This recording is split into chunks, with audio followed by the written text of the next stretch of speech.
الرحمن الرحیم الحمد للہ رب العالمین والصلاة والسلام علی سید الرسول وخاتم النبیین وعلی آلہ الطیبین الطاہرین واصحابہ الراشدین المہدیین اما بعد فاعوذ باللہ من الشیطان الرجیم بسم اللہ الرحمن الرحیم قال اللہ تعالی یا ایھا الذین آمنوا اتقوا اللہ وکونوا مع الصادقین صدق اللہ العظیم وقال النبی صلی اللہ علیہ وسلم حدیث سمعته من رسول اللہ صلی اللہ علیہ وسلم لم يبق احد سمعه من رسول اللہ صلی اللہ علیہ وسلم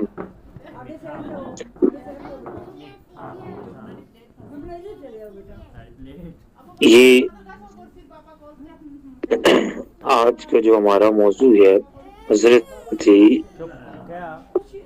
نبی رحمت صلی اللہ علیہ وآلہ وسلم کے مختلف غلاموں کے حوالے سے ہے. یہ کسی ایک شخصیت پہ نہیں بلکہ مختلف شخصیات پر یہ ہماری آج کی گفتگو ہے. سب سے پہلے تو اس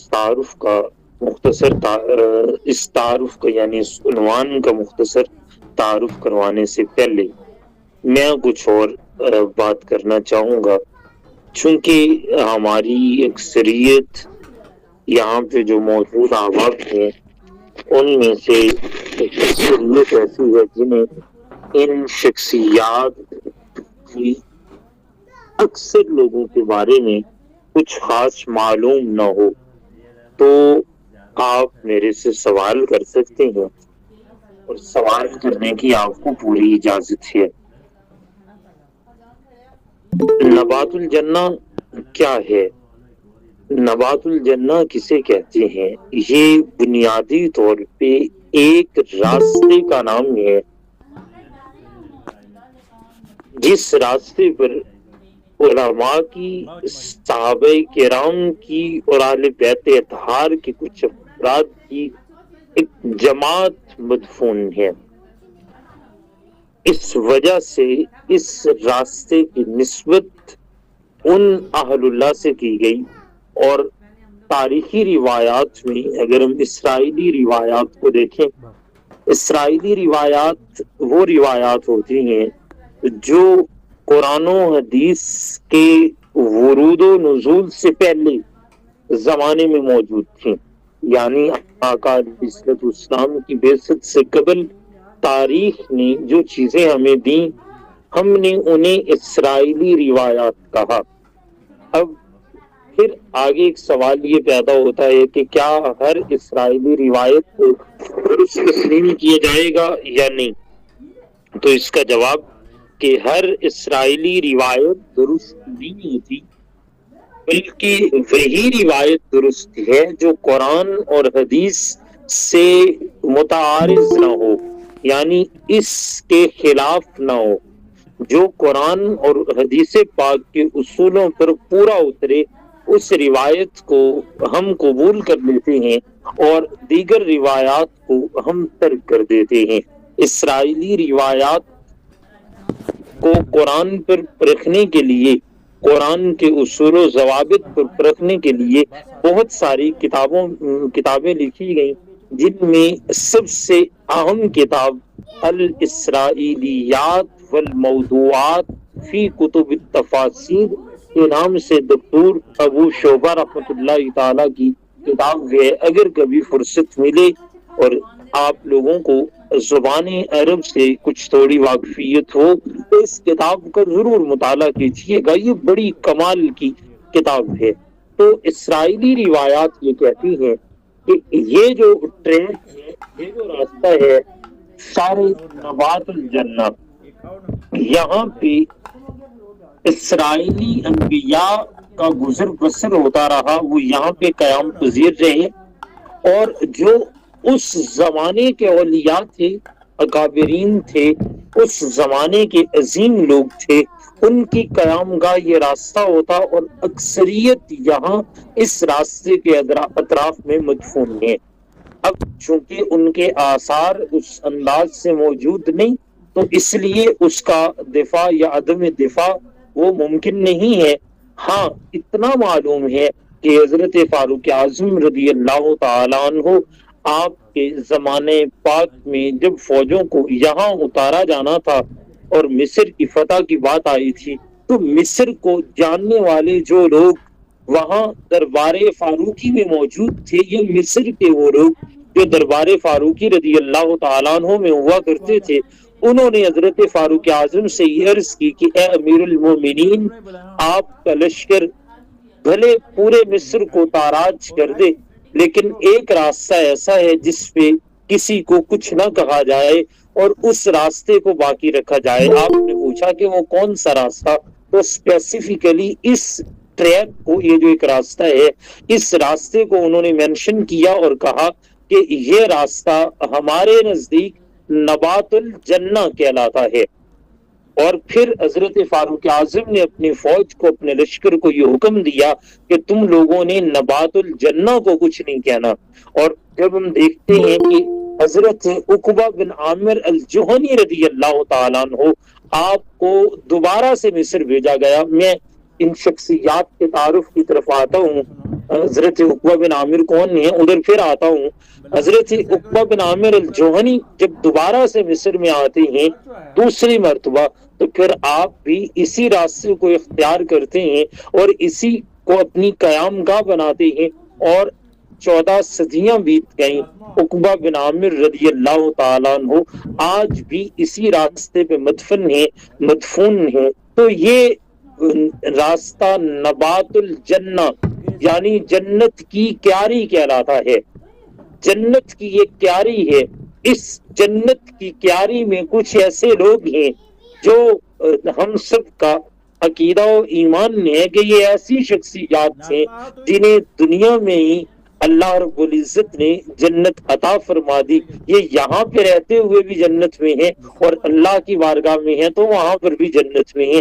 اللہ نے ان کی قبور کو بھی بقائے نور بنایا ہے، اور انہی کے صدقے سے کائنات آج تک فیض حاصل کر رہی ہے۔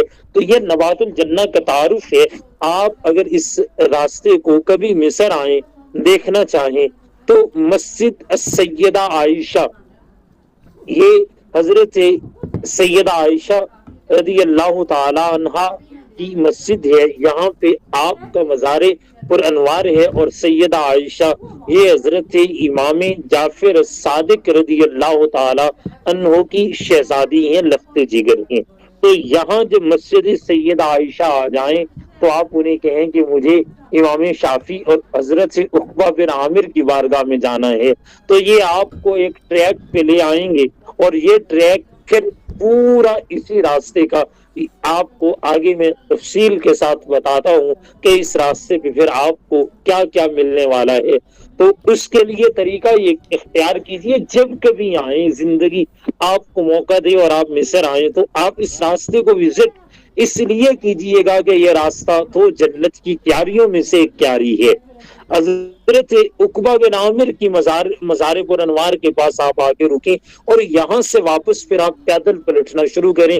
تو ہم بھی حضرت عقبہ بن عامر سے اپنے سفر کا آغاز کرتے ہیں، اور یہاں سے ہم واپس لوٹتے ہوئے آئیں گے آقا کریم صلی اللہ علیہ وسلم کی شہزادی حضرت سیدہ عائشہ بنت امام جعفر صادق رضی اللہ تعالی عنہما کی بارگاہ میں۔ سب سے پہلے حضرت عقبہ کی بارگاہ میں ہم اترے۔ یہ حضرت عقبہ کون ہے؟ عقبہ بن عامر رضی اللہ تعالیٰ عنہ یہ جوہینہ قبیلہ کے ایک فرد ہیں۔ آپ عقبہ بن عامر الجوہنی کے نام سے معروف ہیں، بڑے جلیل القدر صحابی ہیں، اور آپ کا شمار اسلام لانے والے اور ہجرت کرنے والے السابقون الاولون میں ہوتا ہے۔ قرآن کریم نے یہ ٹرم استعمال کی ہے، وہ جو بالکل ابتدائی زمانے میں ایمان لائے تھے وہ سابقون الاولون ہیں، جن میں جلیل القدر صحابہ ہیں، اور سابقون الاولون وہ ہیں کہ قرآن نے ان کو سب سے بڑا سٹیٹس دیا ہے۔ اپنے سٹیٹس میں یہ اپنا ثانی بعد الانبیاء کوئی نہیں رکھتے۔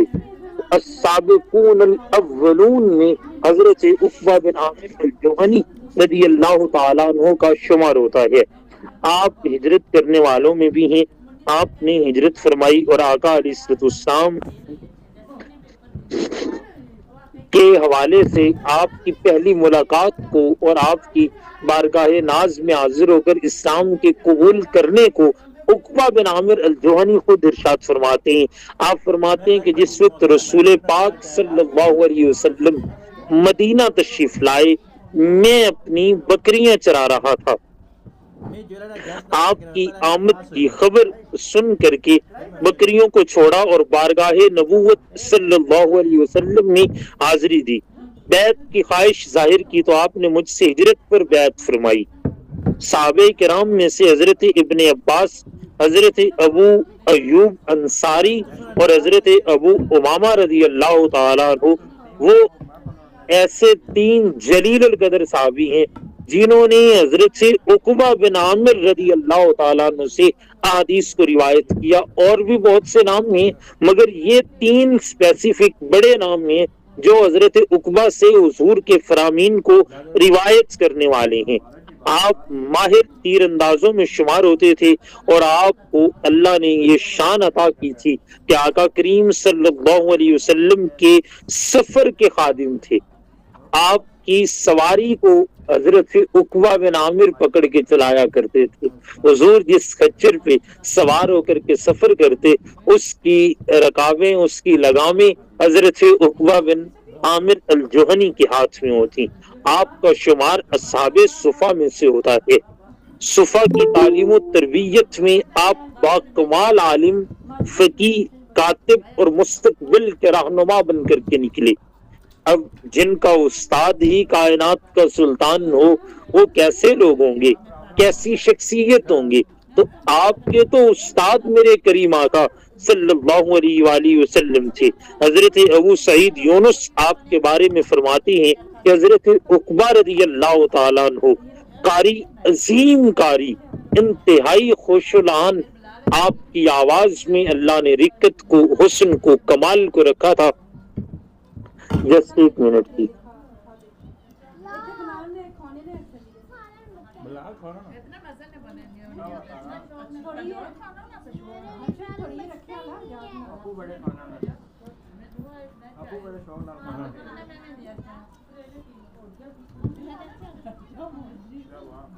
بس ایک منٹ جی، مجھے ریکارڈنگ کا چونکہ کہا گیا تھا تو میں ریکارڈنگ ابھی یاد آئی ہے کہ مجھے تو ریکارڈنگ کرنی تھی۔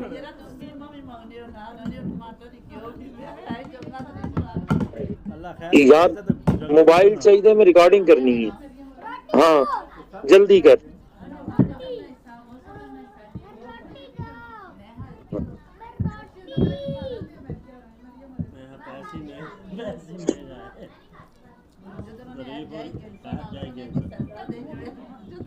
جی، حضرت عقبہ بن عامر الجوہنی رضی اللہ تعالیٰ عنہ کے حوالے سے بات ہو رہی تھی۔ آپ عظیم قاری تھے۔ پھر حضرت عقبہ بن عامر جوہنی رضی اللہ تعالیٰ عنہ کو جو اللہ نے کمال عطا کیا، وہ کمال یہ ہے کہ آپ علم میراث کے ماہر تھے۔ علم میراث، اسے علم فرائض کہا جاتا ہے۔ آقا علیہ الصلوۃ والسلام علم میراث کے بارے میں ارشاد فرماتے ہیں کہ یہ دین کا آدھا علم میراث ہے، اور قیامت کے نزدیک سب سے پہلے جو علم اٹھایا جائے گا وہ علم میراث ہے۔ آج المیہ یہ ہے کہ ہمارے پاس علم میراث پڑھنے والا بھی کوئی نہیں، پڑھانے والا بھی کوئی نہیں، شاذ لوگ باقی ہیں پورے وطن عزیز میں جو علم میراث کو جانتے ہیں۔ تو اس لیے علم میراث کی طرف ہمیں توجہ دینی چاہیے۔ اس کے بعد حضرت عقبہ بن عامر الجوہنی کا خاصہ یہ تھا کہ آپ بڑے فصیح و بلیغ شاعر تھے اور آپ کاتب تھے۔ آپ کا شمار ان لوگوں میں بھی ہوتا ہے جو قرآن کو جمع کرنے والے تھے۔ آپ کے ہاتھ کا لکھا ہوا نسخہ قرآن کریم کا اس زمانے کا آج تک موجود ہے۔ ترتیب میں تھوڑا اختلاف ہے، چونکہ آپ نے تب لکھا تھا جب وحی نازل ہو رہی تھی، بعد میں جب حضور علیہ السلام نے اس کو کمپائل کروایا تو حضرت عقبہ بن عامر اس وقت مصر میں تھے، تو اس وجہ سے وہ جس انداز سے رسول پاک صلی اللہ علیہ وسلم نے قرآن کو لکھوایا، عقبہ نے اسی انداز سے لکھا ابتدائی زمانے میں جب وحی ابھی نازل ہو رہی تھی، تو اسی انداز میں آپ کا لکھا ہوا قرآن کریم کا نسخہ آج تک موجود ہے، اور اس کے آخر میں لکھا ہوا ہے کہ یہ حضرت عقبہ بن عامر الجہنی نے اپنے ہاتھ سے لکھا۔ حضرت امام ذہبی رحمۃ اللہ تعالی فرماتے ہیں کہ حضرت عقبہ عظیم فقیہ، عالم، قرآن کریم کے قاری، فرائض میں صاحب بصیرت، اہل زبان، فصیح شاعر اور جلیل القدر صحابی ہیں۔ آپ کی روایت کرتا احادیث کافی تعداد میں ہیں، نہایت خوش الحان قرآن کریم کو انتہائی دل سوز آواز میں پڑھا کرتے تھے۔ آقا پاک صلی اللہ علیہ وسلم نے زمانے نبوت میں حضرت عقبہ بن عامر کا انتخاب فرمایا اور آپ کو مدینہ سے مصر کی جانب روانہ کیا۔ حیات رسول میں آپ مدینہ سے مصر پہلی بار آئے اور ایک طویل عرصہ تک آپ حضرت عقبہ بن عامر مصر میں قیام پذیر رہے۔ حضرت عقبہ بن عامر رضی اللہ تعالیٰ عنہ جب مصر آنے لگے تو مدینے سے جدائی تھی، حضور علیہ السلام سے ہجر کی ایک کیفیت تھی، وہ کیسا محبوب ہے، وہ کیسا محب ہے جو اپنے محبوب سے محبت بھی کرتا ہو اور پھر اس کے پاس سے اٹھ کے دور چلا جائے، یہ تو ممکن نہیں، مگر حکم رسول ہے اور دین کی تبلیغ اور اشاعت کا کام آپ کے ذمہ لگایا جا رہا ہے۔ تو حضرت عقبہ بن عامر رضی اللہ تعالیٰ عنہ آپ مدینہ سے نکلتے وقت ایک پتھر اٹھا کے ساتھ لاتے ہیں جو آج بھی آپ کی لوح مزار کے ساتھ نصب ہے دیوار کے اندر۔ حضرت عقبہ رضی اللہ تعالیٰ عنہ مدینے کے اس پتھر کو اپنے ساتھ رکھتے اور فرماتے کہ مجھے اس پتھر سے میرے آقا کے شہر کی خوشبو آتی ہے، اس لیے میں چاہتا ہوں کہ جب تک میں زندہ رہوں میرے ساتھ مدینہ جڑا رہے۔ نسبت اور ایمان یہ چیزیں جو ہمیں دین میں اعلی تصوف سکھاتے ہیں اور یہ نسبت کی چیزیں ہیں، تو حضرت عقبہ بن عامر رضی اللہ تعالیٰ عنہ کا یہ عمل ہمیں اس چیز کا احساس دلاتا ہے کہ آپ اپنے اسلاف سے یا ان سے جن سے آپ محبت کرتے ہیں ان کی کچھ چیزوں کو ان کی اجازت سے بطور نشانی اپنے پاس رکھ سکتے ہیں، تاکہ جب جب اسے دیکھیں تب تک محبت میں اور فراق میں جو عشق کی چنگاری ابلتی اور بھڑکتی ہے اس میں مزید ابال آئے، اس میں مزید اضافہ ہو۔ حضرت عقبہ بن عامر رضی اللہ تعالیٰ عنہ اپنی پوری زندگی دینی، اجتماعی اور قومی کاموں میں ہمیشہ مصروف رہے۔ خلافت صدیق اکبر میں آپ کو ملک شام بھیج دیا گیا، پھر جب مصر و شام کی فتوحات ہو رہی تھی آپ ان جنگوں میں شریک رہے۔ حضرت عمر بن خطاب رضی اللہ تعالیٰ عنہ نے فتح دمشق کے وقت آپ کو وہاں قاصد بنا کر کے بھیجا، اس کے بعد پھر آپ مصر تشریف لائے، یہاں آپ نے اپنا مکان بنوایا اور آپ نے مستقل سکونت اختیار کر لی۔ حضرت ابو سعید بن یونس فرماتے ہیں کہ آپ نے ہی ملک مصر کی اقتصادی، تعلیمی اور پیداواری ترقی کے لیے لائحہ عمل تیار کیا۔ حضرت عقبہ بن عامر رضی اللہ تعالیٰ عنہ اپنے مرض الموت میں اپنے بیٹوں کو اپنے پاس بلاتے ہیں اور وقت وصال 3 وصیتیں کرتے ہیں۔ میں آپ کے تعارف میں ایک روایت اور لاؤں گا اور وہ آپ کے ساتھ بھی منسوب ہے، 2 شخصیات کے ساتھ نسبت رکھتی ہے، مگر دوسری شخصیت کا جب ذکر کروں گا تو حضرت عقبہ بن عامر کی طرف لوٹوں گا، مگر یہ 3 نصیحتیں عقبہ بن عامر کی یاد رکھیے اور ان پہ ہمیشہ عمل کرنے کی کوشش کیجیے۔ آپ فرماتے ہیں لوگوں سنو، اپنے بیٹوں کو مخاطب کر کے فرماتے میرے بیٹوں 3 چیزوں سے تمہیں منع کرتا ہوں، ان سے ہمیشہ اجتناب کرنا۔ پہلی بات کہ غیر ثقہ راوی کی بیان کردہ حدیث کو قبول مت کرنا۔ غیر ثقہ یعنی ایسا شخص جو بازاری زبان کو آج کے، اگر میں اس کو پیراڈائم میں آج کے معاشرے کے ساتھ اس کو تطبیق دیتے ہوئے اس کی بات کروں تو یہ بات سمجھنے والی ہے۔ ایک زمانہ تھا جب ثقافت کا معیار کچھ اور تھا، جب ثقافت کچھ اور تھی۔ آج وہ معیار یا وہ چیزیں باقی نہیں ہیں، آج اور نوعیت کی چیزیں ہیں۔ آج کسی بھی ایسے شخص کی زبان سے حدیث کو قبول کرنے میں اجتناب کریں جو بات بات پہ جھوٹ بولتا ہوا، بدعتا ہوا، جس کا کردار غلیظ کردار ہو، ایسے شخص سے روایت حدیث کو سنتے ہوئے بھی لیتے ہوئے بھی اجتناب کریں اور اس کو ٹوکیں کہ تم یہ کیا کر رہے ہو۔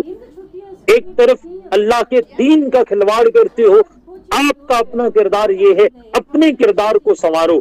مدینے میں ایک شخص ہے جس کی شکایت روز حضرت عمر کے پاس آتی ہے، فاروق اعظم سنتے ہیں، ایک دن درگزر کرتے ہیں، دوسرے دن، تیسرے دن، چوتھے دن اسے بلاتے ہیں۔ اس کا نام محمد تھا، آپ نے اس کی گردن پہ تلوار رکھی، فرمایا 3 دن تک چھوڑے اس لیے رکھا کہ تیرا نام محمد ہے، اس نام کی نسبت کے حیا میں تجھے کچھ نہیں کہا۔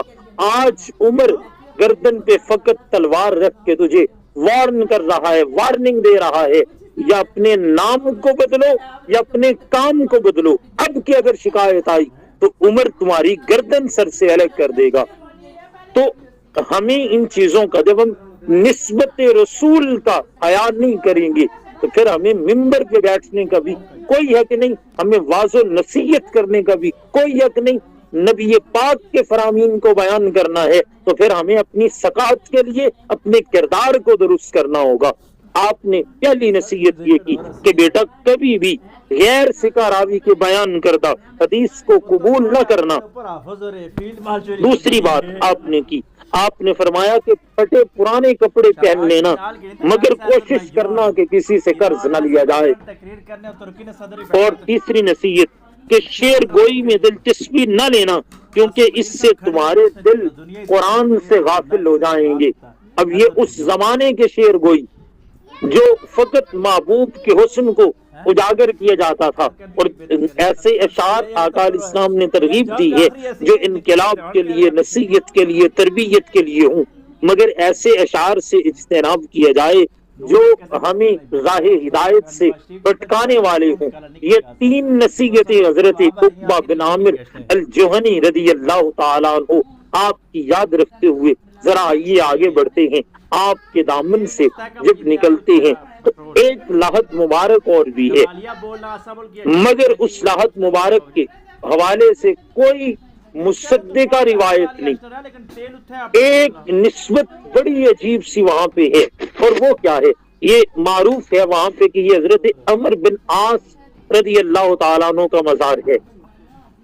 وہ اس انداز سے کہ مسجد کی دیوار اس قبر کے عین اوپر آ رہی ہے، تو تھوڑا سا دیوار اور قبر کی وہ جو بناوٹ ہوتی ہے اس کے مابین تھوڑا سا خلا ہے، یعنی آپ اپنے ہاتھ کی انگلیوں کی موٹائی کے برابر اور انگلیوں کی لمبائی کے جتنا خلا دیکھتے ہیں وہاں پہ۔ لیکن آج تک عقل حیرت میں ہے کہ میں جتنی بار وہاں پہ گیا، متعدد بار، اب تو تھوڑا سا وہاں پہ ہم نے اس کو وہ لکھوا دیا کہ یار یہاں پہ ایک مزار ہے اور اس کو آپ مینشن کر دیں، چونکہ اس کے سائڈ پہ پرانے زمانے کا ہاتھ کا لکھا ہوا کچھ موجود ہے جو کوئی خاص سمجھ بھی نہیں آتا۔ معروف یہی ہے کہ یہ حضرت عمر بن عاص کا مزار ہے یا نہیں یہ اللہ بہتر جانتا ہے، مگر وہاں سے ایک عجیب قسم کی بھینی خوشبو آتی ہے۔ ہم جب وہاں پہ ناک کو قریب کرتے ہیں، تھوڑا سونگھنے کی کوشش کرتے ہیں تو اتنی دل نواز خوشبو آتی ہے کہ جی چاہتا ہے کہ بندہ اسی خوشبو میں مست رہے اور اسی خوشبو کو مسلسل سونگتا رہے۔ یہاں سے باہر نکلیں، مسجد عقبہ بن عامر سے باہر آتے ہی آپ تھوڑا سا پیچھے کی جانب بڑھتے ہیں، یعنی یہ راستہ یہاں پہ ختم ہوتا ہے، یہ انتہا ہے راستے کی۔ آپ پیچھے کی جانب بڑھتے ہیں تو دائیں جانب آپ مڑیں گے، پہلا جو آپ کا وہ راستہ مڑنے کے لیے آئے گا اس جانب آپ نے ٹرن لیا، اور مڑتے ساتھ ہی آگے ایک اور مقام آتا ہے، ایک کمرہ بنا ہوا ہے جس میں 3 مزار ہیں۔ ایک حضرت محمد بن حنفیہ کا مزار ہے، یہ محمد بن حنفیہ حضرت سیدنا مولا علی کرم اللہ وجہہ الکریم کے شہزادے ہیں۔ آپ کی والدہ حضرت خولہ بنت جعفر بن قیس ہیں، حضرت محمد بن حنفیہ رضی اللہ تعالیٰ عنہ کا شمار انتہائی جلیل القدر تابعین میں ہوتا ہے۔ آپ رضی اللہ تعالیٰ عنہ کا مزار یہاں مصر میں ہے، اور آپ کے بارے میں یہ معروف ہے کہ جب یہ حضرت امام علی مقام رضی اللہ تعالیٰ عنہ آپ کا واقع کربلا ہو چکا تو اس کے بعد یہ لوگ مدینہ کی طرف لوٹے۔ یہ قافلہ مدینہ دوبارہ جاتا ہے اور پھر مدینہ سے یہ قافلہ مصر کی طرف آتا ہے۔ حضرت امام علی مقام کا سر ناز مصر آتا ہے، تو اس سر ناز کے اس قافلے کے ساتھ اہل بیت اطہار کے ان نفوس قدسیہ کے ساتھ حضرت سیدنا محمد بن حنفیہ بھی تشریف لاتے ہیں اور آپ یہاں پہ دفن ہیں۔ حضرت محمد بن حنفیہ کے دامن میں آ کر کے جنہوں نے پناہ لی ان کا نام حضرت ذوالنون مصری ہے۔ حضرت ذوالنون مصری کا تعارف اگر ہم کرنے جائیں گے تو یہ آپ کا نام صوبان بن ابراہیم ہے، آپ کی کنیت ابو الفیض ہے اور آپ کا لقب ذوالنون ہے۔ آپ مصر میں 189 ہجری میں پیدا ہوئے اور آپ کا وصال پر ملال 245 ہجری میں ہوتا ہے۔ حضرت سیدنا ذوالنون مصری رضی اللہ تعالیٰ عنہ آپ اپنے زمانے کے ایک عظیم عقیدے کے عالم تھے، آپ طبیب بھی تھے، آپ کو عالم آثار بھی کہا جاتا ہے، آپ ایک عظیم مورخ بھی تھے، آپ شاعر بھی تھے اور ایک صوفی عالم دین تھے۔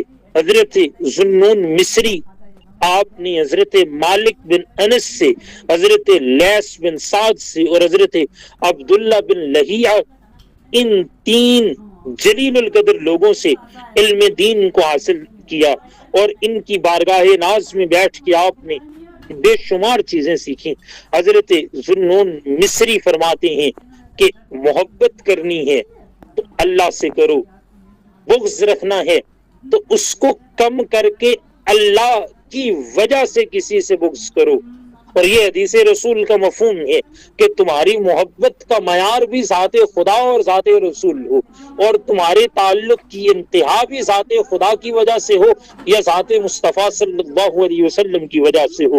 اور اسی بات کو حضرت ذوالنون مصری بھی فرماتے ہیں کہ اگر محبت کرنی ہے تو وہ بھی جلیل محبت ہو اور جلیل سے محبت ہو، اور قلیل بغض ہو مگر وہ اللہ کی وجہ سے ہو، اور جو تم پہ نازل کیا گیا اس کی اتباع کرو۔ وخوف التحویل، اور اپنے آپ کے گھیرے جانے کے ڈر سے کہ یہ نہ ہو کہ تمہارے اعمال کی وجہ سے تمہاری گرفت کی جائے، تمہیں اللہ رب العزت کے دربار گوہر بار میں شرمندہ ہونا پڑے، اس لیے تم اپنے دامن کو بچاتے رہو۔ اور آپ فرماتی ہیں لوگوں یہ اللہ سے محبت کی علامات میں سے بات ہے۔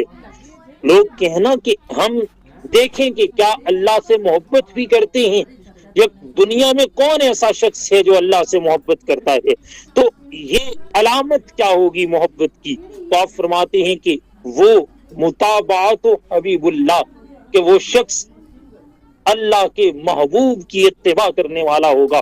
یہ پہلی نشانی ہے اور یہی سب سے بڑی نشانی ہے۔ اور وہ کس کی مطابقت کرے گا؟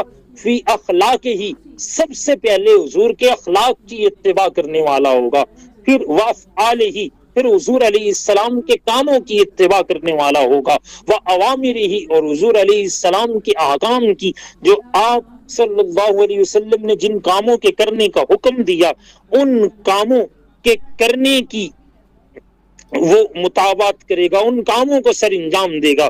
وہ سننی ہی، اور آقا علیہ السلام آپ کی سنتوں کی اتباع کرنے والا ہوگا۔ حضرت ذوالنون مصری رضی اللہ تعالیٰ عنہ آپ سے سوال کیا گیا کہ یہ بتائیے کہ توبہ کیا ہے؟ ہم سارے توبہ چاہتے ہیں، تو توبہ کیا ہے؟ تو آپ نے ارشاد فرمایا کہ عام بندوں کی توبہ یہ ہے کہ وہ اپنے گناہوں پہ شرمندگی کو اختیار کریں۔ عام بندوں کی توبہ یہ ہے کہ وہ اپنے گناہوں پہ ندامت اور شرمندگی کو اختیار کریں، اور خاص بندوں کی توبہ یہ ہے کہ وہ اپنے آپ کو غفلت سے بچا لیں۔ حضرت سلطان العارفین سلطان باہو رحمت اللہ تعالی آپ فرماتے ہیں جو دم غافل سو دم کافر، کہ جو لمحہ غفلت میں گزرتا ہے وہ لمحہ حقیقت میں کفر میں گزر جاتا ہے۔ اہل اللہ کی یہ علامت ہوتی ہے، اللہ کے محبوب اور مقربین کی علامت یہ ہوتی ہے کہ وہ اپنے آپ کو غافل نہیں کرتے، وہ ان کا سونا بھی رب کے لیے ہوتا ہے، ان کا جاگنا بھی اسی خدا کے لیے ہوتا ہے۔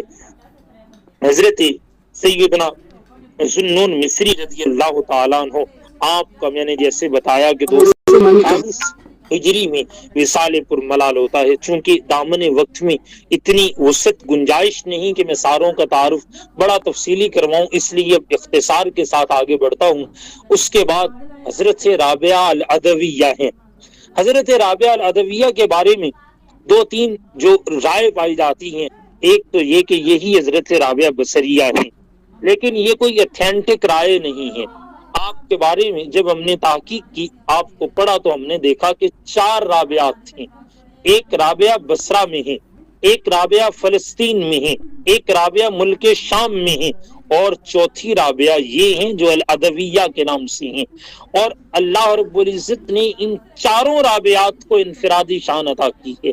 چاروں اپنے زمانے کی عظیم عالمہ زاہدہ عابدہ خواتین تھیں، اور حضرت رابعہ ادویہ کا تو شمار ان خواتین میں ہوتا ہے جو اپنے زمانے کی عظیم علماء خواتین تھیں، اور ان کے پاس بیٹھ کے بڑے بڑے جلیل القدر علماء پڑھا کرتے تھے۔ ان میں شمار حضرت رابعہ العدویہ کا آتا ہے۔ اہل مصر نے حضرت رابعہ العدویہ کے نام سے باقاعدہ ایک چین آف ہاسپٹل بنا رکھی ہے، ایک بڑا تفصیلی نظام ہے جہاں پہ حضرت رابعہ العدویہ کی نسبت کو باقی رکھا جاتا ہے۔ اسی طرح ایک میدان رابعہ العدویہ، یعنی ایک چوک اور ایک پورے علاقے کا نام حضرت رابعہ العدویہ سے منسوب ہے۔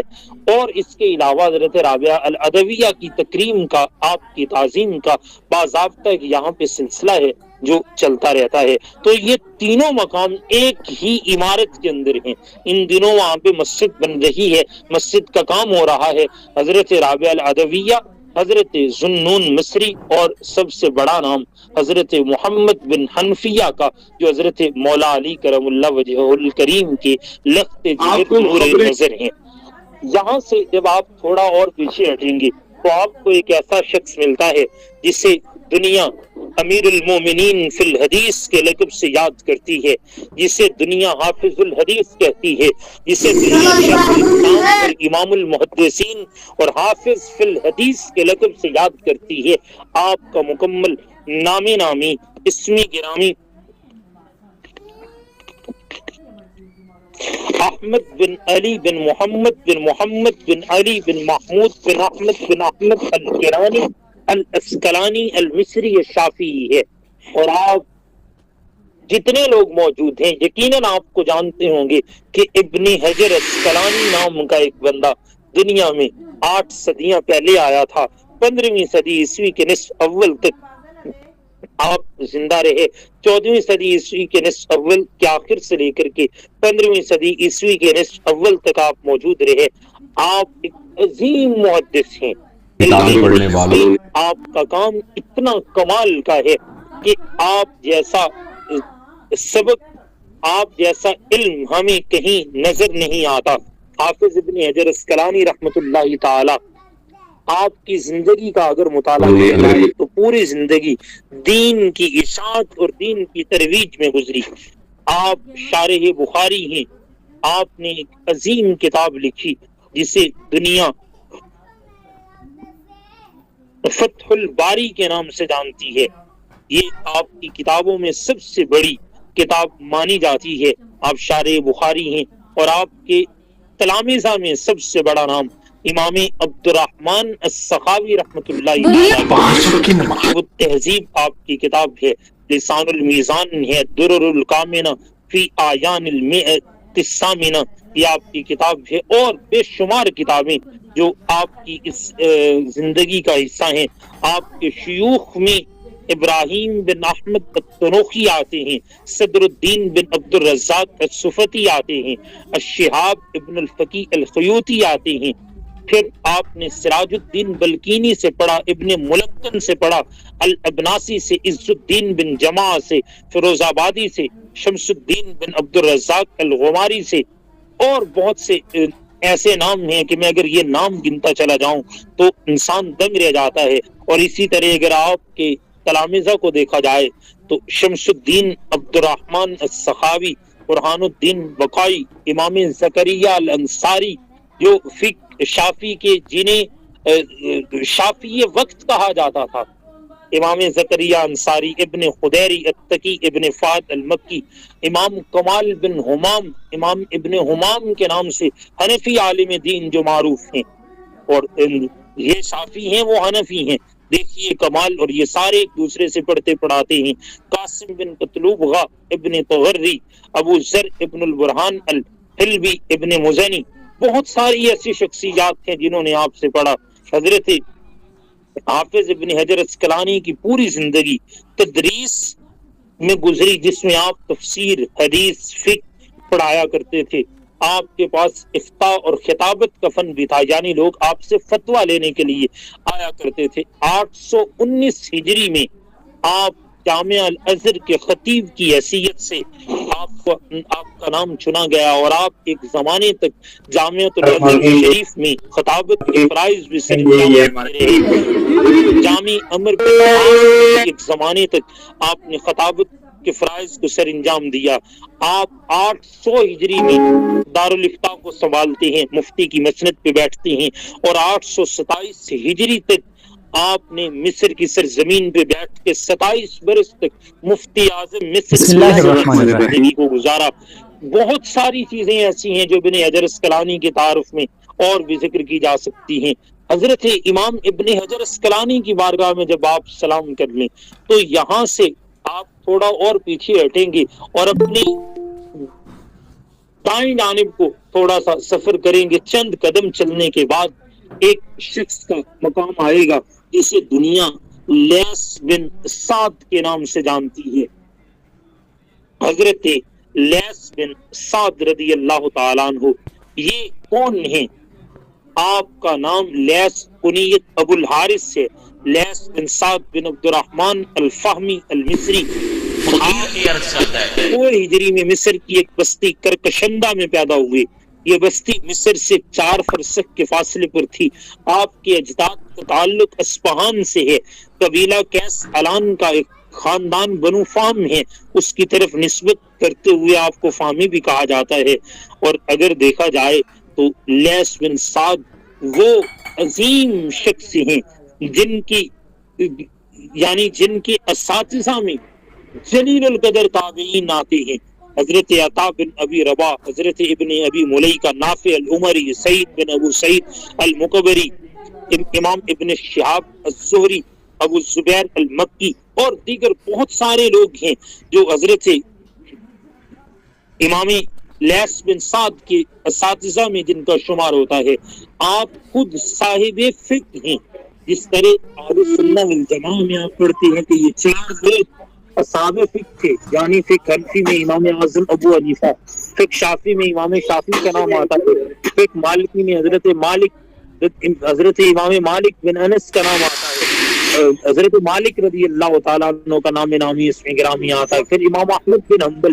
اسی طرح حضرت لیس بن سعد بھی باضابطہ ایک فقہ کے بانی ہیں۔ آپ نے پوری طرح ایک فقہ کی بنیاد رکھی، اور جہاں فقہ کی بنیاد رکھی وہیں آپ علم حدیث میں بھی ایک بڑا مقام رکھتے ہیں۔ امام ابو داؤد رحمۃ اللہ تعالی آپ فرماتے ہیں کہ امام احمد بن حنبل سے میں نے یہ بات سنی کہ اہل مصر میں لیس بن سعد سے بڑھ کر اصح الحدیث والا کوئی شخص نہیں ہے۔ علامہ کاشف نور صاحب معذرت، وقت کافی ہو گیا۔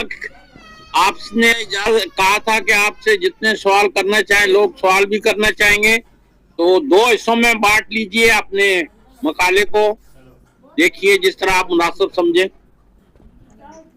چلیے میر صاحب، یہ لیس بن سعد کے تعارف کو مکمل کر کے ایک بات اور اضافی کر کے پھر کوئی نہیں 10 منٹ اگر اوپر بھی ہو گیا تو خیر ہوگی، صرف لیس بن سعد کی بات مکمل کرتے ہیں، بس ان کو کنکلوڈ کرنے لگا ہوں۔ اور اس کے بعد ایک روایت جو حضرت عقبہ بن عامر الجہنی سے ہے نسبت رکھتی ہے اس کا تذکرہ کر کے اپنی بات کو ختم کر دیتے ہیں۔ جی ارشاد۔ جی حضرت لیث بن سعد رضی اللہ تعالیٰ عنہ کی بات ہو رہی تھی۔ آپ کا شمار جلیل القدر علماء میں ہوتا ہے۔ آپ کے بارے میں امام ذہبی فرماتے ہیں کہ لیث بن سعد مصر کے محدث و فقی، اس شہر کے رئیس و سربراہ اور معزز و باوقار شخص تھے، اور ان کے وجود پر پورا اسلامی قلمرو فخر کرتا ہے۔ حضرت امام شافعی رضی اللہ تعالیٰ عنہ یہ بھی مصر کے ہیں، اور اسی راستے پہ ان کا ذکر بھی آگے چل کے آئے گا، لیکن انشاءاللہ ہم دوسرے حصے میں ان کا تذکرہ کریں گے۔ امام شافعی بھی آپ کے بڑے مداح تھے، فقہ کی طرح حدیث میں بھی ان کی سعادت کو قبول کرتے تھے۔ امام شافعی فرماتے ہیں کہ لیث بن سعد امام مالک سے بھی زیادہ حدیث کی اتباع کرنے والے تھے، اور مصریوں کی سند میں سب سے پختہ سند اگر کوئی حدیث کی دنیا میں مانی جاتی ہے تو وہ لیث بن سعد یزید بن ابی حبیب سے روایت کرتے ہیں، اور وہ ابو الخیر سے روایت کرتے ہیں، اور ابو الخیر حضرت عقبہ بن عامر الجوہنی سے روایت کرتے ہیں۔ بہت سے اصحاب نے آپ کی ثقافت پر کلام کیا ہے، اور آپ کی ثقافت کو یعنی آپ کی ثقافت کے بارے میں یہ کہا جاتا ہے کہ آپ زمین پر فقط سکہ عالم نہیں تھے بلکہ اوسط کے درجے پہ فائز تھے۔ یہ اصطلاح استعمال کی جاتی ہے علمی حدیث میں، یعنی جس کی ثقافت کا یہ عالم ہو کہ اس کو اس کے عدل کو، اس کی تعریف کو، اس کے ایمان کو، اس کے ایقان کو دنیا میں ایک بے پناہ شان بخشی جائے، تو ان میں حضرت لیث بن سعد کا شمار ہوتا ہے، اور آپ ایک ایسے ہی شخص تھے۔ آپ کا تذکرہ کرتے ہوئے تذکرۃ الحفاظ میں امام ذہبی فرماتے ہیں کہ وہ بہت عظیم فقی تھے، لیکن افسوس کہ ان کے اصحاب ان کے ساتھ کھڑے نہ ہو سکے۔ اگر ان کے اصحاب نے ساتھ دیا ہوتا اور ان کے مذہب کو تدوین کیا ہوتا تو ہمارے پاس ایک اور عظیم مذہب باقی ہوتا۔ اور ایک قول یہ بھی ملتا ہے کہ امام شافعی فرماتے ہیں پھر مجھے مذہب کو باضابطہ ترتیب دینے کی ضرورت ہی نہ ہوتی۔ حضرت لیث بن سعد مجتہد ہیں، عالم ہیں۔ آپ کا ایک اور کمال بھی ہے کہ لیث بن سعد رضی اللہ تعالیٰ عنہ جود و سخا میں بڑے اپنا ایک ترہ امتیاز رکھتے ہیں۔ آپ کی سخاوت آپ کی پہچان بن گئی۔ امام ذہبی فرماتے ہیں کہ آپ کی سخاوت کا یہ عالم تھا کہ وہ وسیع علم والے، بہت بڑے سخی اور بڑے جاہو جلال والے تھے۔ اور امام قتیبہ فرماتے ہیں کہ وہ تمام نمازوں کے وقت جامع مسجد میں سوار ہو کر کے جاتے اور ہر دن 300 مسکینوں پر صدقہ کیا کرتے تھے۔ اور قتیبہ بن سعد فرماتے ہیں کہ ان کی سالانہ آمدنی 20,000 دینار تھی، لیکن ان پر کبھی زکوٰۃ واجب نہ ہوتی تھی، یعنی جتنی آمدنی ان کی ہوتی وہ ساری اللہ کی راہ میں خرچ کر دیتے۔ آپ کے اس عمل کو اللہ نے دنیا میں باقی رکھا۔ آپ کا وصال ہوئے، اب حضرت لیث بن سعد رضی اللہ تعالیٰ عنہ آپ کا وصال پر ملال ہوئے بھی آج 13 صدیاں ہو چکی ہیں۔ 175 ہجری میں آپ نے وفات پائی۔ امام موسیٰ بن عیسیٰ ہاشمی نے آپ کی نماز جنازہ پڑھائی تھی، اور آپ کے جنازے کے بارے میں خالد بن عبد السلام فرماتے ہیں کہ میں اپنے والد کے ساتھ ان کے جنازے میں شریک ہوا تو میں نے ان کے جنازے سے بڑا کوئی جنازہ نہیں دیکھا تھا۔ لوگوں کا یہ حال تھا کہ حزن و غم کی وجہ سے وہ رو رہے تھے اور ایک دوسرے سے آپ کی جو تکلیف معاشرے کو ہوئی، وہ آپ کو اللہ نے یہ جو مال عطا کیا تھا نا، لوگوں کو آپ بانٹتے تھے، اللہ نے اس سنت کو یوں باقی رکھا کہ آپ آج بھی لیث بن سعد رضی اللہ تعالیٰ عنہ آپ کے مقام پہ جائیں، دن کے کسی لمحے میں، رات کے کسی وقت میں آپ کی مسجد آپ کو کھلی ملے گی، اور آپ جب جائیں گے آج بھی اگر کسی مقام پہ کسی ولی کے آستانے سے آپ کو روٹی ملے گی تو یہی حضرت لیث بن سعد کا مقام ہے۔ بھلے ان کے پاس آپ کو دینے کے لیے خالی 2 روٹیاں اور اضافی ایک آدھ کوئی نمک مرچ ہی کیوں نہ دیں، مگر آپ کو روٹی ضرور دی جائے گی۔ اور یہ 13 صدیوں سے 175 ہجری سے لے کر کے آج کے دن تک یہ روایت باقی ہے، اور آپ کے خاندان کو اللہ نے یہ شرف عطا کیا ہے کہ وہ خاندان وہاں خود موجود ہے اور آج تک لوگوں کو کھانا کھلا رہا ہے، کعبہ بھی پیش کرتی ہیں، کھانا بھی پیش کرتی ہیں، اور آپ کی رسپیکٹ میں وہ آپ کے پاس کھڑے بھی ہوتے ہیں۔ تو یہ سنت حضرت لیث بن سعد کی ایک آج تک اللہ نے زندہ رکھی ہے۔ حضرت لیث بن سعد رضی اللہ تعالیٰ عنہ آپ کے اس تعارف کے بعد آخری بات کی طرف آتے ہیں اور اپنی بات کو ختم کرتے ہیں۔ میں نے ایک تذکرہ جو درمیان میں حضرت عقبہ بن عامر کے ساتھ چھوڑا، اس بات کو امام نیشا پوری رحمت اللہ تعالی، امام حاکم نیشا پوری نے نقل کیا ہے، حاکم الحدیث حضرت حافظ نیشا پوری رحمت اللہ تعالی مستدرک الصحیحین میں نقل کرتے ہیں۔ واقعہ بڑا عجیب اور منفرد ہے، اور یہ آپ لوگوں کے لیے بھی نصیحت کی صورت میں ہے۔ صحابہ کرام رضوان اللہ اجمعین جب میرے آقا سے کوئی حدیث سنتے تو خواہش یہ ہوتی کہ میں اس حدیث کو لوگوں تک پہنچاؤں، اور اگر کوئی اس حدیث کا مجھے گواہ مل جائے تو میں اس کو بھی تلاش کروں۔ تو حضرت ابو ایوب انصاری رضی اللہ تعالیٰ عنہ میرے آقا کے جلیل القدر صحابی ہیں، انہوں نے ایک روایت سنی آقا پاک صلی اللہ علیہ وسلم سے، تو پھر انہیں یہ خبر ملی کہ یہ روایت حضرت عقبہ بن عامر نے بھی سن رکھی ہے۔ میں آگے چل کے حدیث پاک بھی بیان کروں گا۔ حضرت ابو ایوب انصاری نے حضور سے حدیث سنی، پھر آپ کو ادھر ادھر لوگوں سے آپ جب کبھی بیان کرتے نا تو لوگ کہتے کہ عقبہ نے بھی یہ روایت سن رکھی ہے۔ بھائی اب عقبہ کہاں ہے؟ عقبہ تو مصر میں قیام پذیر ہے۔ چلیے میں مدینے سے مصر جاتا ہوں اور عقبہ سے اپنی اس بات کی توثیق کرتا ہوں کہ کیا حدیث کے دوسرے راوی ہیں یا میں اکیلا ہوں، اس حدیث کے دو راوی ہیں یا میں اکیلا ہوں۔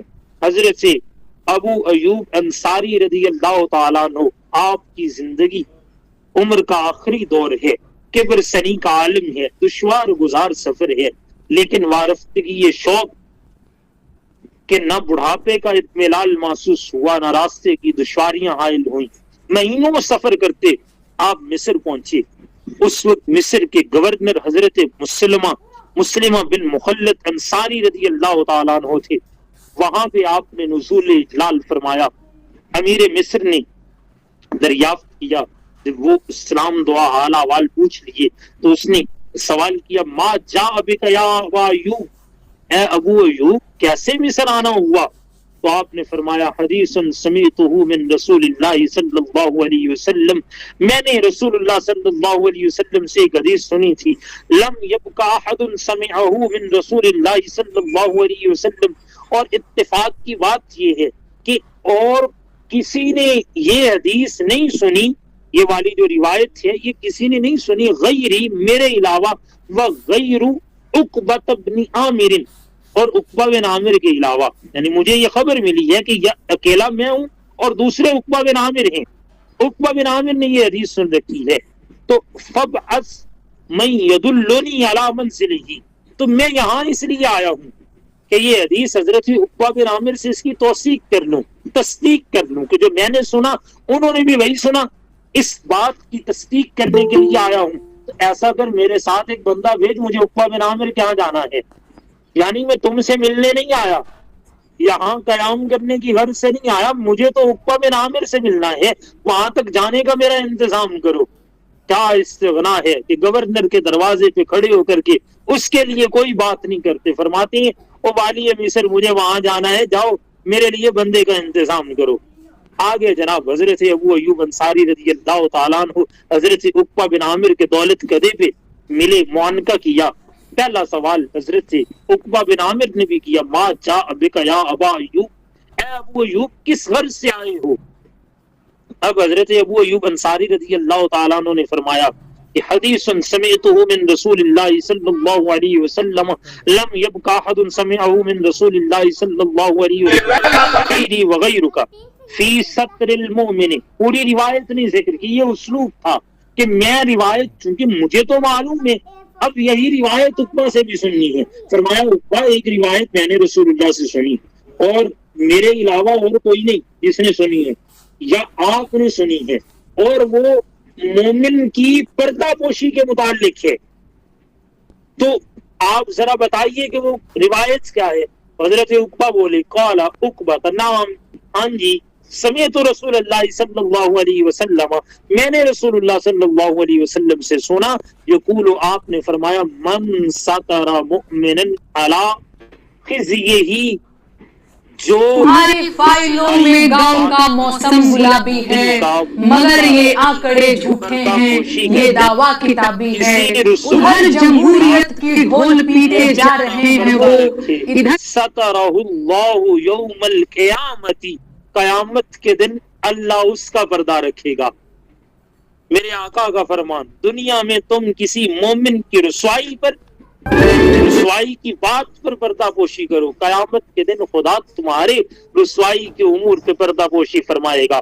فقال ابو ایوب، تو حضرت ابو ایوب فرمانے لگے، صدقتا، تو نے سچ کہا، یعنی میں نے بھی صلی اللہ علیہ وسلم سے یہی سنا، جب حدیث چلتی نا دل کو قرار آ گیا۔ ثم انصرف، حضرت ابو ایوب کہنے لگے، ثم انصرف ابو ایوب الی راحلتہ، کہ مجھے، میرے لیے، راجعن الی المدینہ، فوراً سواری کا انتظام کرو، مجھے فوراً واپس مدینہ لوٹنا ہے، میں مدینے جاؤں گا۔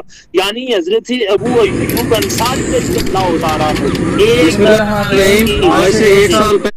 مدینہ سے مصر امریکی عدالت میں ہیں، اور یہاں آ کر کے جب وہ تسکین ہو جاتی ہے تو اس تسکین پر پھر یہاں پہ قیام نہیں کرتے، فرماتے ہیں واپس پلٹتا ہوں۔ آخری بات حافظ نیشا پوری اس واقعہ کے اختتام پہ رقت و گداز میں ڈوبا ہوا اپنا ایک تاثر دیتے ہیں، وہ تاثر سنیے۔ فہذا ابو ایوب الانصاری علی تقدم صحبتہ وکثرت سماعہ من رسول اللہ صلی اللہ علیہ وسلم، رحل الی صحابیہ من اقرانہ فی حدیث واحد، یہ ابو ایوب انصاری ہیں جو صحابیت میں اقدم اور حضور سے کثیر الروایہ ہونے کے باوجود فقط ایک حدیث کے لیے اپنے ہم عصر سے ملنے گئے، اور اتنا طویل دور دراز سفر کر کے وہاں ان کے پاس جاتے ہیں۔ تو غور کیجئے وہ لوگ کتنا اہتمام دین کو سیکھنے کے لیے کیا کرتے تھے، اور ہم کیا کر رہے ہیں۔ اللہ کی حضور التجا ہے کہ مالک کریم ہمیں صحیح معنوں میں دین کو سیکھنے کی تڑپ بھی ہم میں پیدا فرمائے، اور دین کی سمجھ بوجھ بھی پیدا فرمائے۔ اللہ نے چاہا تو یہیں سے آگے اس کا دوسرا حصہ آئندہ کی نشست میں بیان کریں گے۔ ابھی تو ہمارا یہ راستہ آدھا بھی نہیں ہوا، اور وقت نے گنجائش نہیں چھوڑی کہ مزید بات کی جائے۔ مالک کریم عمل کی توفیق عطا فرمائے۔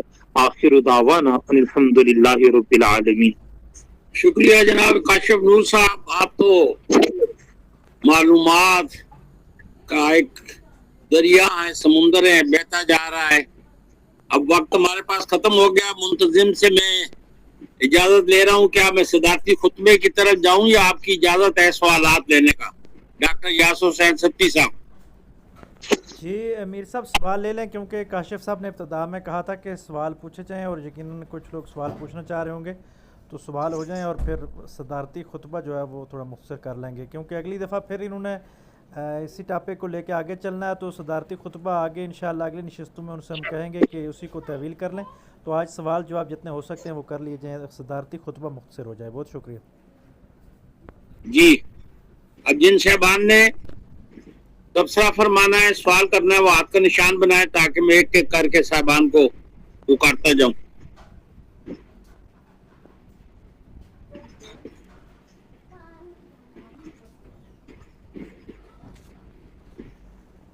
جی ڈاکٹر محمد فرید خان صاحب۔ جی بہت شکریہ قبلہ میر صاحب، اللہ پاک ساروں کے درجات بلند کرے۔ میں مختصراً عاجزاً صرف یہی کروں گا، بات چیت کے جہاں یہ موجود ہیں وہ ان جگہوں کے بارے میں یہی کہوں گا کہ یہ بڑے کرم کے ہیں فیصلے، یہ بڑے نصیب کی بات ہے کہ انسان ان جگہوں کے اوپر جاتا ہے اور وہ فیض پاتا ہے۔ فیض دکھلائی نہیں دیتا، فیض جب جذب ہوتا ہے تو دنیا اس فیض کو دیکھتی ہے، آپ اپنے فیض کو کبھی دیکھ نہیں پاتے، دنیا اس فیض کو دیکھتی ہے۔ علامہ کاشف نور کو اللہ پاک زندگی سے سلامتی دے، ان کے جملہ خاندان کو اللہ پاک سلامت رکھے، اور ان کا جو فیض ہے جو وہاں یہ درسگاہ میں بیٹھ کے سیکھ رہے ہیں، خانقاہوں کے بالکل ایک جھرمٹ میں گود میں بیٹھے ہیں، اور گود میں جس شخص کی پرورش ہو تو وہ کل والا شعر اس پہ بالکل صادر آتا ہے کہ وہ پھر جو پا لیتا ہے وہ آداب فرزندی ہی ہوتے ہیں، اور اللہ انہیں سلامت رکھے. بہت شکریہ. شکریہ ڈاکٹر صاحب. جی اور جن کی صاحب نے کوئی تبصرہ فرمانا ہے، کوئی سوال کرنا ہے؟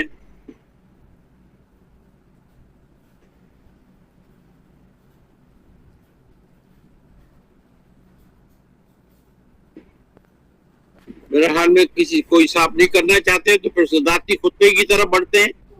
میں محترمہ ڈاکٹر سبیہ اخلاق صاحبہ سے درخواست کرتے ہیں کہ وہ صدارتی خطبہ عطا فرما دیں. جی میر صاحب ان کے لیے مختصر کا عرض کی گئی تھی، لیکن ابھی چلیں سوال کم ہو گئے ہیں تو وہ اپنا خطبہ آرام سے دے دیں ڈاکٹر سبیہ اخلاق صاحبہ. جی ڈاکٹر صاحبہ. جی بسم اللہ الرحمن الرحیم. السلام علیکم ورحمۃ اللہ وبرکاتہ. آج کا مقالہ مجھے ماضی کی طرف لے گیا اور 2009-2010 میں مصر میں قاہرہ کے سفر اور قاہرہ میں قیام، اور اس دوران ان جگہوں پہ یقیناً حاضری دی تھی. حضرت عائشہ بنت جعفر صادق رضی اللہ تعالیٰ عنہ کے حرم مبارک میں بھی حاضری دی تھی. اور اس وقت موبائل کا استعمال اتنا زیادہ عام نہیں تھا کہ جیسے اب ہم ہر جگہ جہاں جاتے ہیں نا تو ویڈیو بنا لیتے ہیں اور وہ تصویر کھینچ لیتے ہیں. وہ کاش میں نے اس وقت کیا ہوتا، کیونکہ مجھے یاد ہے کہ یہ جو انہوں نے ذکر کیا ہے جنت کی کیاریوں کا، واقعی جنت کی کیاری، اور جو کہ حدیث مبارکہ کا ایک مفہوم بھی ہے کہ علماء کی محفلیں جنت کے باغوں کی طرح ہیں. تو جب علماء روئے زمین کے اوپر سانس لے رہے ہیں تو ان کی محفلیں جنت کے باغوں کی طرح ہیں.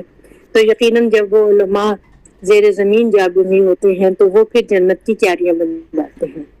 اور علامہ صاحب نے اسی کی طرف اشارہ کیا ہے اور بڑے خوبصورت انداز میں انتہائی تفصیل سے آپ نے بیان کیا. کاش اس وقت میرے آنکھ، ناک، کان سب کچھ کھلے ہوئے ہوتے، اور یہ جو حواس اب کھلے ہیں 2009-2010 میں نہیں کھلے ہوئے تھے. تو بس مجھے اتنا یاد ہے کہ حضرت عائشہ بنت جعفر صادق کا جو حرم تھا بڑا پیارا، اور ان کی قبر مبارک کے اوپر دلہن کے لباس کی آرائش تھی، جیسے کہ علامہ کاشف نور صاحب بتاتے ہیں، یقیناً اب بھی ہوگی. اور سفید رنگ کا ریشم کا لباس اوپر سے نیچے تک لٹکا ہوا، بہت خوبصورت انداز ایل کی شکل میں، جیسے دلہن کی نقاب ہوتی ہے نا عربوں میں بھی اور دوسری مغربی دنیا میں بھی لیس کی دلہن کی نقاب ہوتی ہے، اس طرح کے وہ لباس سے وہ آراستہ ہیں مزار. اور بیویاں بھی ہیں، یہ اہل بیت کی وہ بیویاں ہیں کہ جو اپنے زمانے میں مدینے سے یہاں آئی تھی تبلیغ کی خاطر، اور یہاں ان کے مزار بنے ہیں. اور بیویاں بھی ہیں جن کی ہم نے زیارت کی تھی.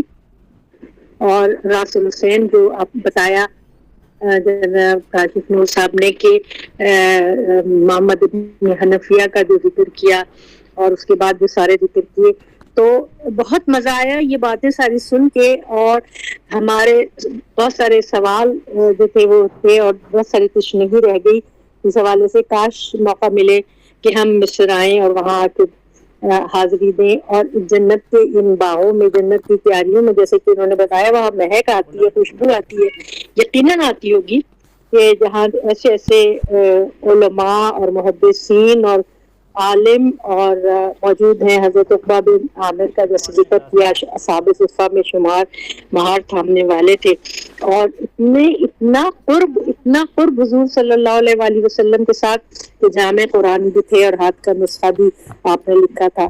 اور سب سے بڑی بات یہ کہ جو ابتدائی زمانے میں نزول کے اعتبار سے ترتیب تو بعد میں حضور صلی اللہ علیہ وسلم نے مرتب کیا اور احاطہ کیا سورتوں کا، اور ان میں آیتیں رکھی جو شروع کے زمانے کی تھی، وہ اس کے وہ ہیں، تو وہ بہت ہی نایاب قسم کا نسخہ یقیناً ہوگا.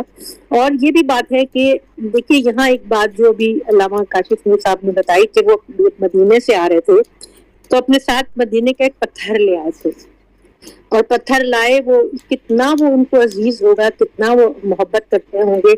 مدینے کی سرزمین سے اور حضور صلی اللہ علیہ وسلم کے خاک کے پاس سے کہ وہ پتھر اپنے ساتھ لائے، اور جو ان کے لوح مزار میں وہ پتھر نصب کیا ہوا ہے، جس سے پتہ یہ چلتا ہے کا احترام جو ہے وہ رکھنا، نسبتوں کا احترام کرنا جو ہے وہ عین محبت اور عین عشق اور عین اس کا ہمارے تابعین اور تبع تابعین اور صحابہ میں بھی اس کا ہمیں وہ ذکر ملتا ہے، اور کس طرح وہ مختلف جگہ سفر کرتے رہے، شام بھی گئے اور مصر میں مستقل قیام فرمایا۔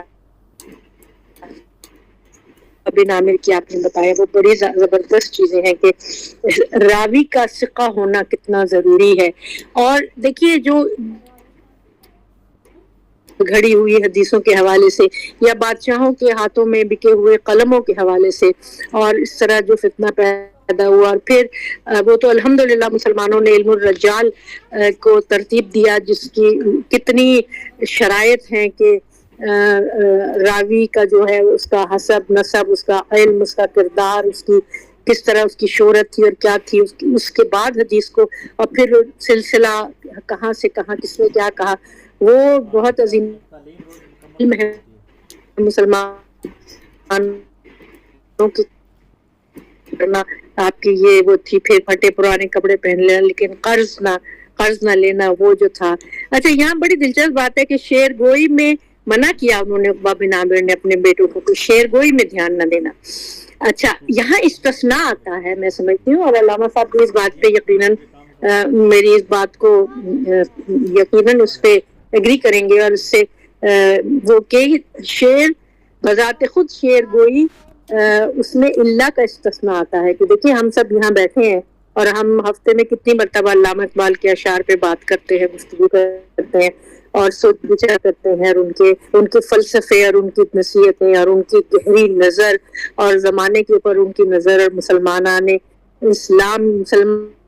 مسلمانان عالم کے لیے ان کا جو پیغام ہے، جو انہوں نے اپنی شاعری کے ذریعے شاعری کیوں کرتے ہیں، تو آپ نے یہ کہا تھا علامہ اقبال نے کہ میرے پاس وقت بہت کم ہے، اور جو میں پیغام جو ایک شعر یعنی 2 مصروں میں دے دیتا ہوں، وہ ہو سکتا ہے کہ بہت سارے نثر کے صفحات میں وہ میں پیغام نہ دے سکوں۔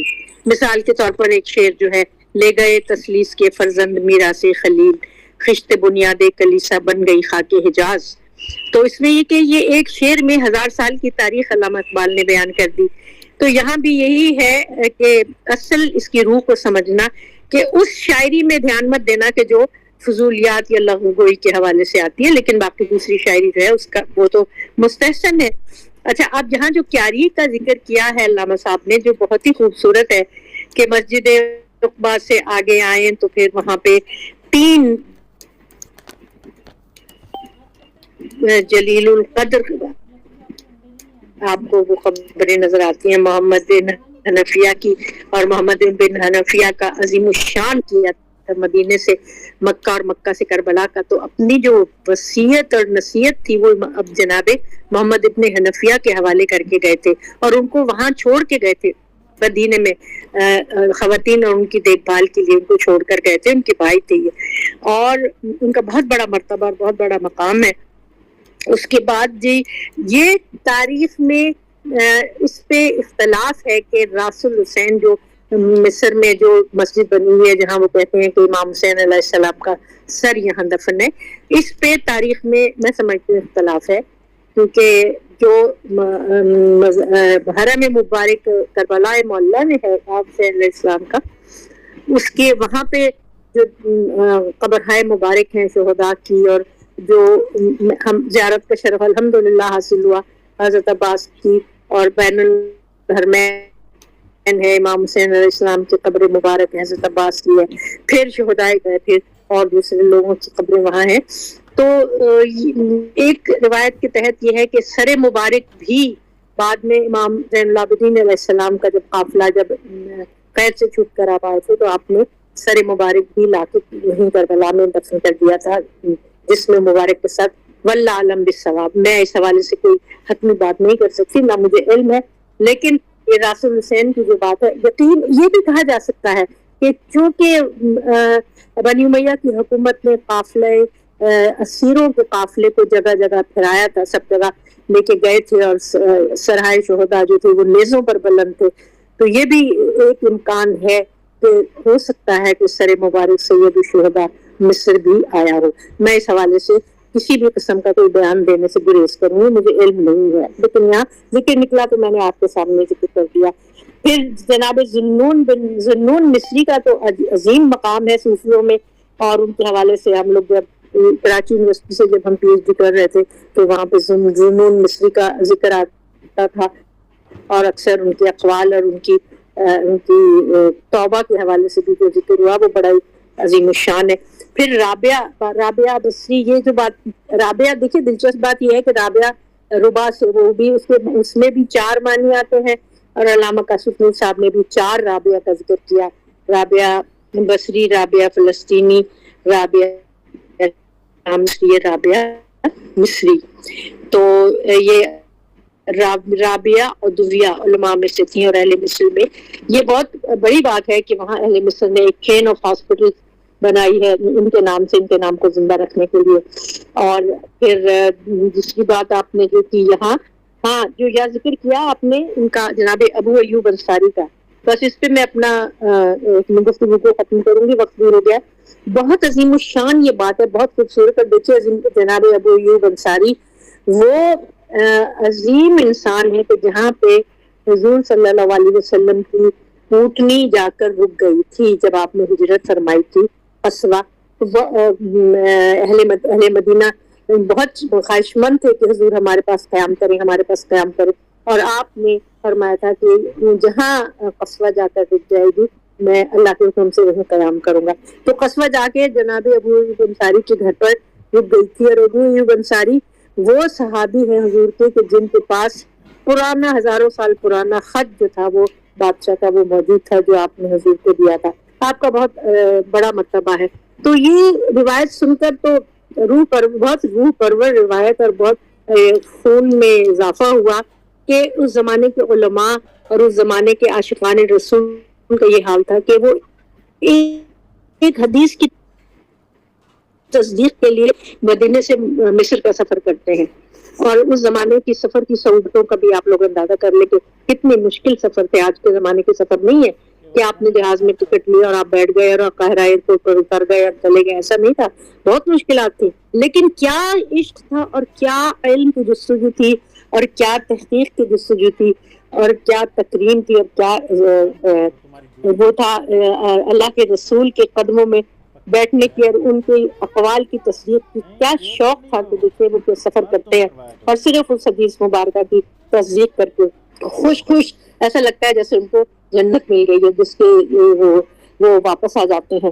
اور یہیں پہ آ کے علامہ صاحب نے اپنا گفتگو، اگرچہ کہ ہماری بہت ساری تشنگی رہ گئی ہے، انشاءاللہ اگلے ہفتے علامہ صاحب اس کو ہمیں اور سنائیں گے اور بتائیں گے. اور خوشی کی سب سے بڑی بات یہ ہے کہ جس حدیث کی تصدیق کے لیے جناب ابو ایوب انصاری نے اتنا لمبا سفر کیا تھا، وہ حدیث انتہائی بہت ہمارے دلوں کو تسلی دینے والی، خوشی دینے والی، کہ جو مومن کی پردہ پوش سے متعلق ہے کہ جو رسوائی کی کسی بات پر مومن کا پردہ رکھے، قیامت کے دن اللہ تعالیٰ اس کا پردہ رکھے گا.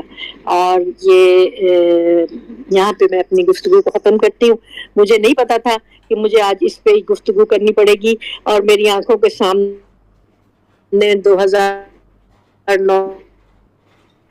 2010 کے وہ سارے مناظر آ گئے جب قاہرہ میں اچھا یہاں رک کر میں وہ بات بھی بتاتے چلی، علامہ صاحب سے بھی ذکر کیا تھا.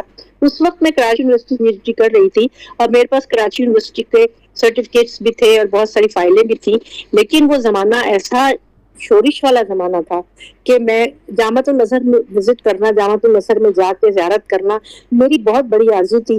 اچھا ایک تصویر میں نے کھنچوائی تھی جامعۃ الازہر کے دروازے پہ کھڑے ہوئے، وہ میرے کسی البم میں ضرور موجود ہوگی. میری بڑی خواہش ریکویسٹ کی کہ مجھے پلیز، ایک خاتون تھی، کہ مجھے آپ پلیز جامعۃ الازہر میں مجھے لے چلیں، مجھے وہاں پہ یونیورسٹی دیکھنی ہے، وہاں ملنا ہے، اساتذہ سے ملنا ہے. لیکن آپ یقین کریں گے کہ انہوں نے میری خواہش کے اتنی درخواست کے باوجود اور ایمبیسی سے بھی لیٹر لیا اور پتہ نہیں کیا کیا لیا، مگر مجھے انہوں نے وہاں نہیں جانے دیا اور جامعۃ الازہر میں اندر مجھے داخل نہیں ہونے دیا. اور لیکن ان صاحبہ نے مجھے یہ بتایا تھا جو میری گائیڈ تھی کہ یہاں اس وقت بھی 1000 ولی موجود ہیں، 1000 زندہ ولی موجود ہیں، جس سے مجھے یہ اندازہ ہوا کہ عالم اسلام کے جتنے بھی شہر ہیں ان میں قاہرہ ایک ایسا شہر ہے کہ جہاں اہل دل کی اور صوفیاء کی قدر کی جاتی ہے، اور جہاں اولیاء جو ہیں وہ ان کی محفل سماع بھی ہوتی ہے، جہاں ان کی ڈسکشن بھی ہوتی ہیں، گفتگو بھی ہوتی ہے، اور جہاں علم و حکمت کے موتی بکھیرے جاتے ہیں۔ اور میری آرزو رہ گئی، کبھی زندگی نے موقع دیا تو میں جامعۃ الازہر جا کر ضرور زیارت کروں گی اس عظیم الشان یونیورسٹی کی۔ میرا بہت شوق ہے کہ کاش مجھے وہاں داخلہ مل جائے تو میں وہاں کی تعلیم بھی حاصل کر لوں۔ جزاک اللہ، آپ کی سماعتوں کا شکریہ۔ شکریہ ڈاکٹر شبیہ اخلاق صاحبہ، آپ نے ماشاءاللہ اپنے پرانے دنوں کی یادیں بھی بہترین خطبہ عطا فرمایا۔ اب میں جناب محترم ڈاکٹر یاسر حسین ستی خیری صاحب سے درخواست کرتا ہوں کہ حضرات کا شکریہ ادا کر دیں۔ اگر انہیں یاد ہے حضرت ایوب انصاری کی وہ بات کہ جب انہوں نے مدینہ کے اندر سورہ سنی ہلکے ہو یا بوجھلو نکلو تو وہ قسطنطنیہ لڑنے کے لیے جہاد کرنے کے لیے بھی چلے گئے تھے بڑھاپے میں جی۔ اور ساتھیوں کا شکریہ بھی جو آج کے پروگرام میں حضرات اور خواتین شامل ہیں، ان کا شکریہ بھی ادا فرما دیں۔ جی بہت شکریہ جی میر صاحب، اور ہم اللہ تبارک و تعالیٰ کا شکر ادا کرتے ہیں حضور نبی کریم صلی اللہ علیہ وآلہ وسلم کی نظر عنایت اور بزرگوں کی توجہات ہیں کہ آج ایک دفعہ پھر ہمارا پروگرام بڑے خوبصورت انداز کے ساتھ سجا، اور علامہ کاشف نور الازہری صاحب کا میں انتہائی مشکور ہوں کہ انہوں نے بہت ہی احسن انداز کے ساتھ وہ صوفیاء کی چوکھٹ پہ بیٹھے ہیں۔ الازہر کو آپ کہہ سکتے ہیں کہ یہ صوفیاء کی چوکھٹ پہ ہے، اور اسی لیے یہ جو ہے یہ صدیوں پر، اور اب تو صدیوں کے اشروں پر محیط اس کا الازہر کا ایک کیریئر ہے، اور یہ صوفیاء کی برکات ہی ہیں۔ اور علامہ کاشف نور صاحب نے قرآن و حدیث سے مربوط انداز کے ساتھ ملاتے ہوئے اس کا تذکرہ کیا، اور میر صاحب نے حضرت ابو ایوب انصاری رضی اللہ تعالیٰ عنہ کی بات کی، تو وہ عظیم مجاہد رسول صلی اللہ علیہ وآلہ وسلم اور میزبان رسول صلی اللہ علیہ وآلہ وسلم کہ ترکیہ کے جہاد پہ نہ صرف آئے آخری عمر میں، بلکہ جو سپہ سالار تھے ان کو کہا کہ اگر میں فوت ہو جاؤں، میں شہید ہو جاؤں تو میرا جنازہ بھی ساتھ رکھا جائے، اور جہاں یہ مسلمانوں کی فتح کی آخری نشانی ہوگی، جہاں آپ کی فتح ہوگی، جھنڈے گڑ جائیں گے تو وہاں پہ میرا مزار قائم ہو، وہاں پہ میری تربت ہوا۔ اور مورخین لکھتے ہیں کہ گھوڑے پہ آپ کی جو ہے وہ لاش مبارک کو ساتھ مسلم مجاہدین ساتھ لائے آپ کی وصیت کے مطابق، کیونکہ وہ جتنے بھی تابعی تھے لڑنے والے اکثریت ان میں، تو انہوں نے صحابہ اکرام کی قدر کیا کرتے تھے، اور وہ ان کی لاش مبارک کو گھوڑے پہ لائے، اور جہاں پہ مسلم فوجوں کا جو فتح کا اختتام ہوا، جہاں سے ان کی واپسی ہوئی، تو وہاں پہ آپ کا مزار مبارک ہے ترکیہ میں آج بھی۔ تو کبھی صوفیانہ رمز میں انشاءاللہ ابو ایوب انصاری رضی اللہ تعالیٰ عنہ پہ بھی مکمل اسی سیشن میں گفتگو فرمائیں گے۔ یہاں پہ محمد بن حنفیہ رحمۃ اللہ علیہ کا تذکرہ کیا گیا جو حضرت علی کرم اللہ وجہہ الکریم کے فرزند ہیں، تو میں اپنی علاقائی تاریخ کے ساتھ بھی تھوڑا سا ایک طالب علم ہوں، تو ہمارے علاقے میں یہ پوٹھوار کے علاقے میں ایک قبیلہ آباد ہے، دنیال قبیلہ اس کو کہا جاتا ہے۔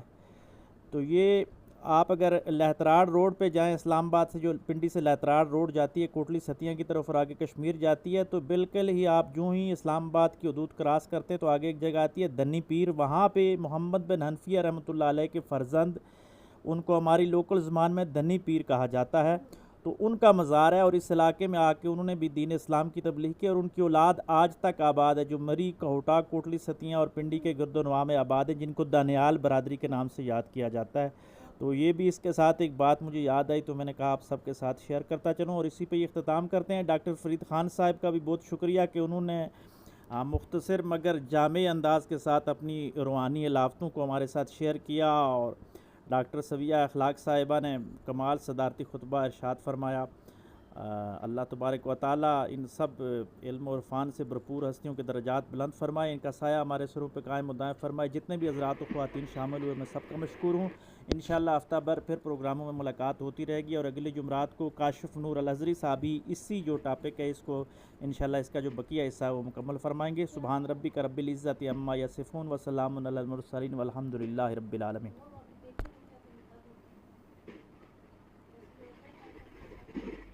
السلام علیکم۔